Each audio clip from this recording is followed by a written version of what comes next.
रात के ठीक 2:17 हो रहे थे और यही वो समय था जब पहली बार मुझे लगा कि मैं अकेला नहीं हूं। मैं ये कहानी आज नहीं सुना रहा होता अगर उस रात मैंने फोन उठाया नहीं होता।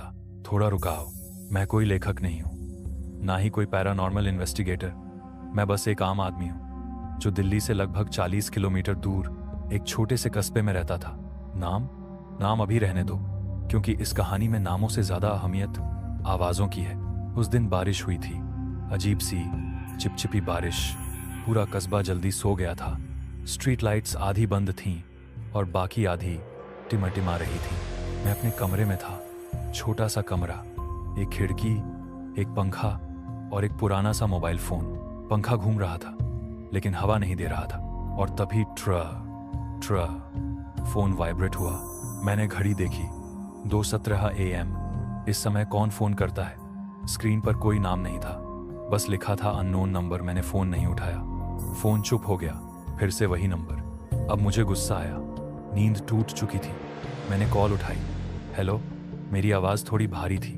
उधर से कुछ सेकंड तक कोई आवाज नहीं, बस सांस लेने की हल्की सी आवाज, जैसे कोई फोन कान से लगाए खड़ा हो। मैंने फिर कहा, कौन है? तभी एक आवाज आई, धीमी, खुरदरी और बहुत पास से। तुमने खिड़की बंद क्यों नहीं की? मेरे शरीर में एक झटका सा लगा। मैंने तुरंत पीछे मुड़कर देखा। खिड़की वो सच में खुली हुई थी। तुम कौन हो? मैं लगभग चिल्लाया। फोन के दूसरी तरफ से आवाज आई, मैं वही हूं जो हर रात आता है। कॉल कट गई। कमरा अचानक बहुत ठंडा लगने लगा। मैं उठा, खिड़की बंद की, कुंडी लगाई। दिल इतनी तेज धड़क रहा था कि लग रहा था आवाज बाहर तक जा रही है। मैंने खुद को समझाया कोई मजाक कर रहा होगा, गलत नंबर होगा, लेकिन मन के किसी कोने में कुछ ठीक नहीं लग रहा था। मैं बिस्तर पर बैठा ही था कि फोन फिर वाइब्रेट हुआ। इस बार मैसेज आया था, अननोन नंबर से। मैसेज, अब देर हो चुकी है। मेरे हाथ कांपने लगे। मैंने तुरंत रिप्लाई किया, क्या चाहते हो? रिप्लाई तुरंत आया, जो तुमने देखा था वो बताना मत। मैंने कुछ नहीं देखा था, या शायद देखा था। दिमाग में एक पुरानी याद कौन थी, 3 हफ्ते पहले की। उस रात भी बारिश थी और मैं देर से घर लौट रहा था, पुरानी सड़क से। वही सड़क जहां स्ट्रीट लाइट्स नहीं थी।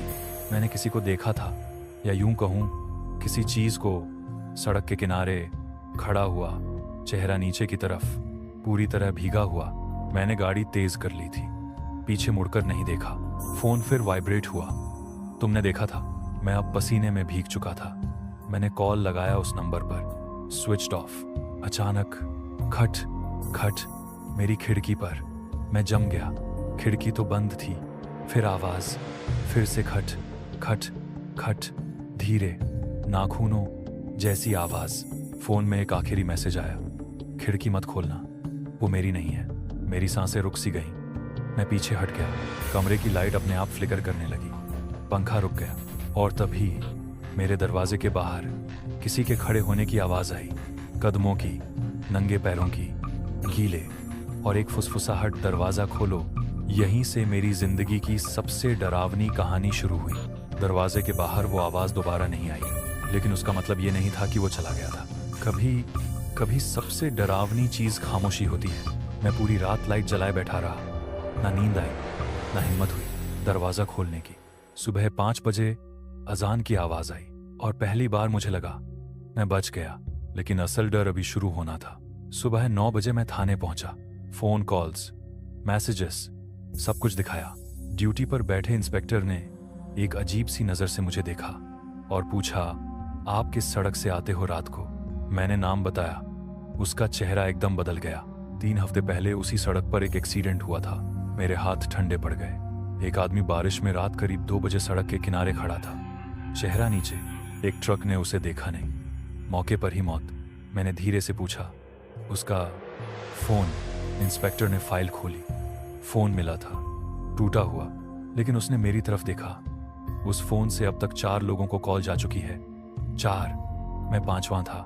बाकी 4 मर चुके थे। एक ने आत्महत्या की, एक अचानक पागल हो गया, एक रात को लापता हुआ और एक अपने ही कमरे में जला हुआ मिला। मुझे उल्टी आने लगी।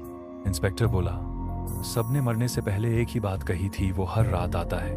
मैं घर लौट आया, लेकिन अब घर नहीं लग रहा था। रात फिर आई।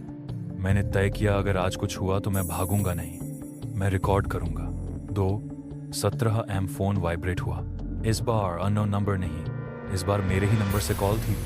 मैंने कॉल उठाया, उधर से मेरी ही आवाज आई, तुमने पीछे मुड़कर क्यों देखा था? मेरे पैरों तले जमीन खिसक गई। मैंने नहीं देखा था, मैं चिल्लाया। आवाज बदली, अब वो वही खुरदरी गीली आवाज थी। तुमने देखा था, और जो देख लेता है वो फिर सो नहीं पाता। खिड़की पर फिर वही खटखट। इस बार बहुत तेज मैंने हिम्मत करके खिड़की से झांका, और जो देखा वो आदमी नीचे खड़ा था, पूरी तरह भीगा हुआ। अब ऊपर था, आंखें नहीं थीं, बस खून से भरे काले गड्ढे। उसके हाथ में एक टूटा हुआ फोन था। फोन से मेरे फोन पर मैसेज आया, अब तुम आओगे। कमरे की लाइट बुझ गई, दरवाजा अपने आप खुल गया और वो अंदर आ गया। लेकिन वो मुझे छू नहीं पाया, क्योंकि मैंने वो किया जो बाकी 4 ने नहीं किया। मैंने जोर से कहा, तुम एक्सीडेंट नहीं थे, तुम सजा थे। वो रुक गया। मैंने कहा, तुम सड़क पर खड़े थे ताकि कोई रुके, लेकिन कोई नहीं रुका। कमरा कांपने लगा।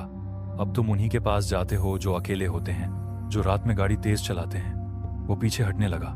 अचानक मेरा फोन बंद हो गया और वो आदमी गायब। अगली सुबह खबर आई, उसी सड़क पर एक और एक्सीडेंट, लेकिन इस बार ड्राइवर ने गाड़ी रोक दी थी। आज उस सड़क पर स्ट्रीट लाइट्स हैं, सीसीटीवी है, लेकिन अगर आप रात 2:17 बजे वहां से गुजरें और आपका फोन वाइब्रेट हो तो पीछे मत देखना, क्योंकि वो हर रात आता है।